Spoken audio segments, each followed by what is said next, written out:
Hello, ladies and gentlemen. We are here today to talk to you about why you should bring your business to Singapore. We are a group of business consultants. My name is Jared Villarreal, and I'll be talking about the geography of Singapore and how that will benefit you. With me today, we have Joseph Ferreira, who will be talking about the culture, Trent Walker, who will be talking about its infrastructure, and Sam Beery, who will be talking about the economy. To get started, we're going to have Joseph talk about the culture.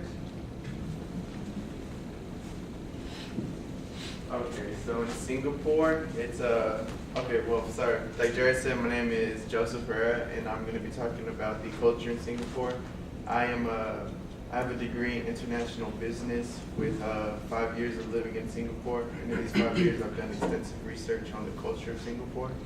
And today I'm going to be talking about the general culture of Singapore and the business culture of Singapore. So to get started with the general culture, in Singapore, it's kind of like America in where it's very diverse. There's a bunch of diversity. There are many different types of ethnicities. They come from all over. It has a big European influence because it was once a colony. And the Singaporean, they refer to themselves as Singaporeans, even though they are different races, like we refer to ourselves as Americans. And the religion in Singapore, it's much like America. It's a high religious tolerance. They don't discriminate on religion. Each religion, they have their own unique festivals, their own unique religious cultures, but they all come together as becoming Singaporeans.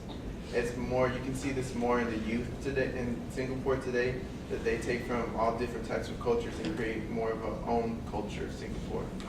And another thing is the language of Singapore. It's really good because there are 4 main languages of Singapore: Mandarin, Malay, Tamil, and English. And English is the only language that's taught in schools. Everyone learns English. The other languages are taught by their family and ancestry. So in doing business in Singapore, it's real easy to communicate because everybody does know English. There are a few slang terms that they have, a little different usage of the words, but overall it's still the same. And now I'm going to talk about the business culture. I'll be talking about the structure, management, and the teamwork. The structure is much like many Asian communities in which it is structured like a hierarchy in which the eldest has the rule. It's a male normally, and a original family business, and many businesses in Singapore are family businesses, and they've grown very large because of the location of Singapore. And with this, it's the senior level always has the last say. It's not a dictatorship, but they always get to make the last decision. They do take in other ideas from other people, but it's not like a kid can just walk into a business and become the top management. You have to work your way to the top. And the reason is because of the management. The Singaporeans, they believe in a Confucian style of management, which the older you are, the more wisdom you have. So they really like to have an older manager because they feel as if like the older person does know more. And according to the international affairs, teamwork, that's the one thing that really differs from America. In America, it's more of individual work. You get praised on what you do individually, and you get criticized on what you do individually if you fail. But in Singapore, like many of the surrounding Asian countries, it's a team effort. Everything is done by teamwork. So if you have a project, you have to do it as a team. If you fail, you all fail as a team. If you succeed, you all succeed. So in that, it's good because you always have people who are there to help you. You're not alone. To conclude, I talked about the culture of Singapore, the general culture, in which included the rich diversity, the language, as well as the religion. And I also talked about the business culture of Singapore, the management style, the structure style, and the teamwork effort. And now I'll be passing it off to Jared to talk about geography. Thank you.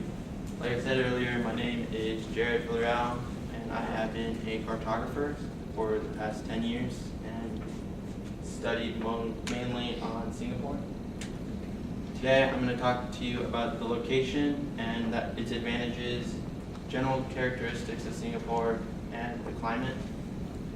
First off, Singapore is located in the heart of Southeast Asia. It's located on the southern tip of Malaysia, right next to Indonesia. And this strategic location is able to put companies who want to have a global reach within arm's distance of a market of 2.8 billion people. Taiwan, China, Japan are all just a short flight away. Malaysia and Indonesia are a ferry ride away, or in Malaysia's case, you can take 2 bridges that connect the island to Malaysia. This location is primed for trade, communications, as well as tourism. As you can see here, the Singapore Strait allows for international trade through shipping, and Singapore has been named a premier international trade center.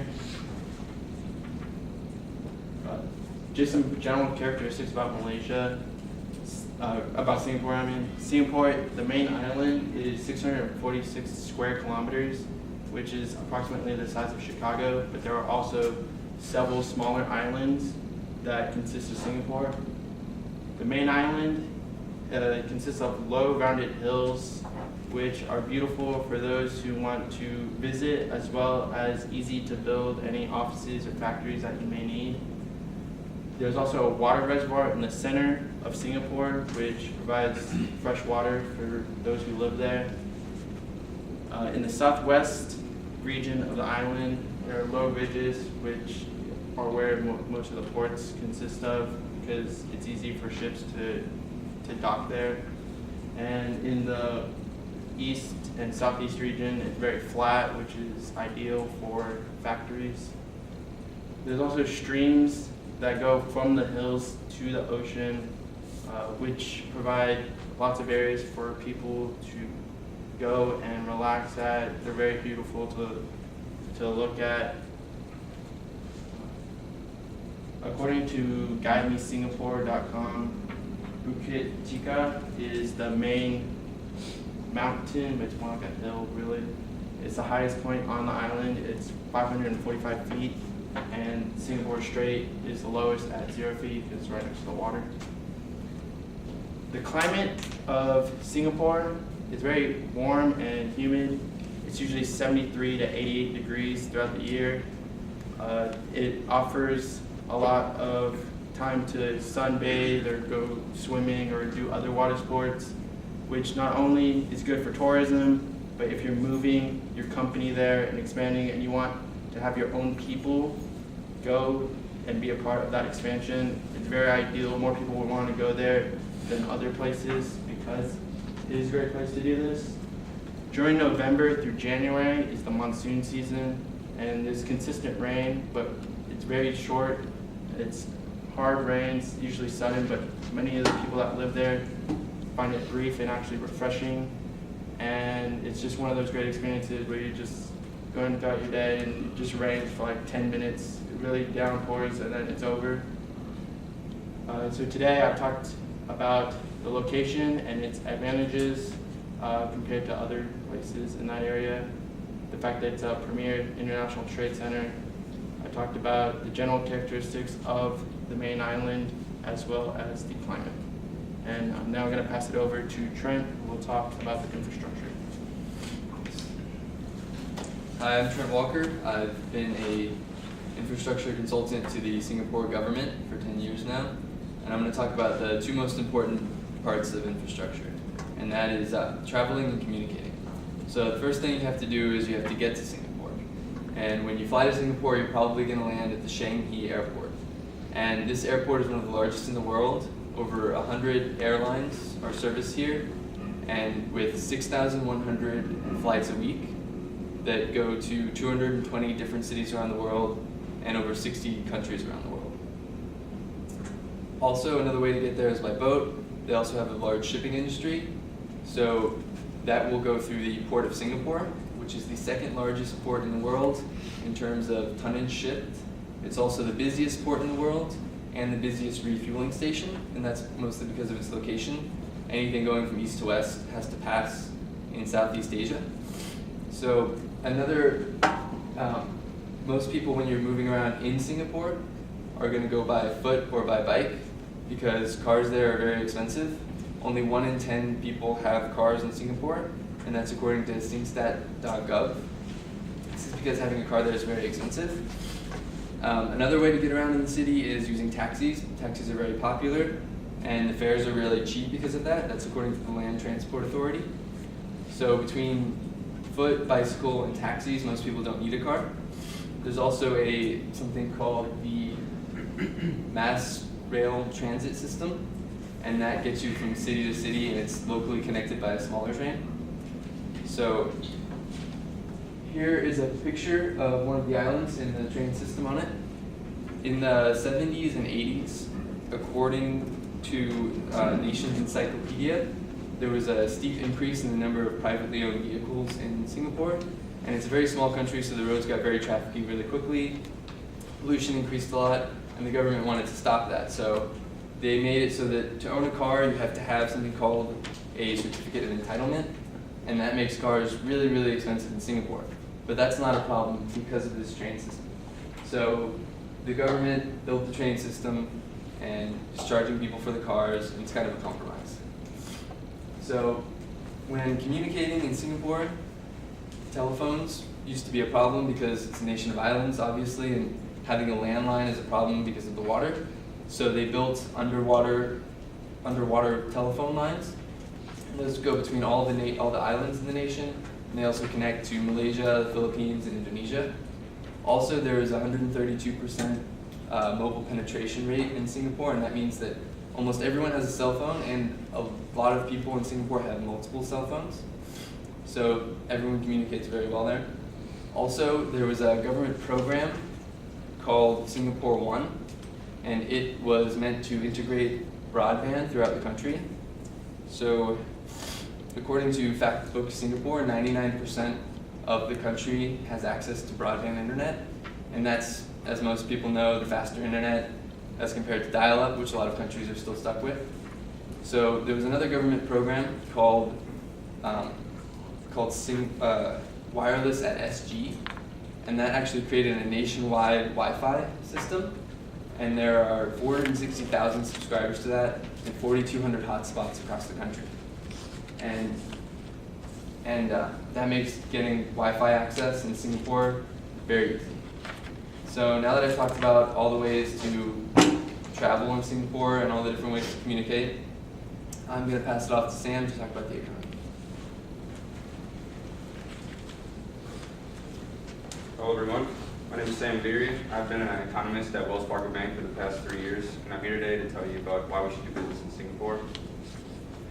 First, I want to talk about tourism.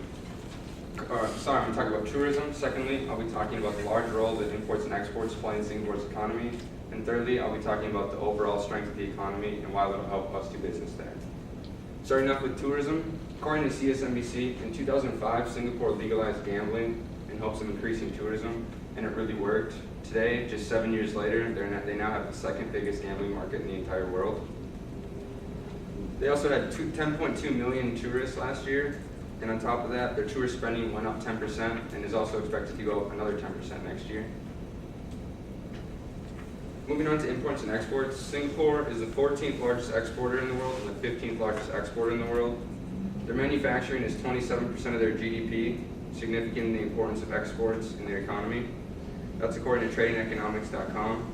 Also, their exports are expected to go up another 3% next year, which signifies growth, another good reason why we should be doing business there. LexisNexis stated that their trade to GDP ratio is a whopping 400%. That's a massive number and is by far the largest in the world, once again signifying the importance of trade to their economy.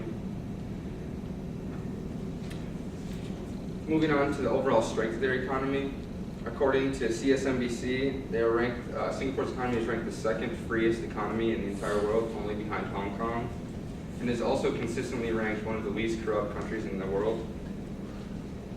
Another stat that was impressive to me was Singapore is now the only Asian country that has a AAA credit rating from all 3 credit bureaus. And that's impressive, especially since our own U.S. economy just got downgraded from that AAA rating this recent year. Furthermore, BBC, according to BBC News, Singapore is a world leader in multiple economic areas. They have the world's largest oil producer, and they also have one of the 5 busiest ports in the world. But to me, one of the most staggering stats was that in Singapore, 1 in every 6 households houses a millionaire. And that doesn't even account for businesses, properties, and luxury goods. That's just, they have $1 million in their bank account. And another impressive stat is that the unemployment rate in Singapore for those with the age above 15 is a measly 2%. That signifies to me that it's a growing economy and a place that business should be held in. Now that I've talked about tourism, the large role that trade plays in the economy, and the overall strength of the economy, I'll pass it on to Jared to conclude why we should do business in Singapore. Thank you everyone for listening to our presentation, and we hope that you will bring your business to Singapore. Just to summarize, Joseph talked about the diversity of the culture and the strong work ethic of the people that live there. I talked about some of the geography and the advantages that it brings, especially when it comes to location.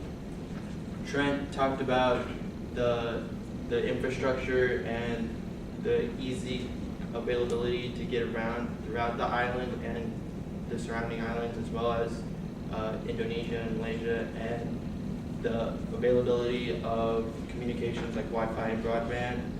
And Sam talked about the strength of the economy, tourism, and just the overall height and pinnacle of their economy, especially when it comes to the credit ratings, which is a big fundamental reason to bring your business to Singapore.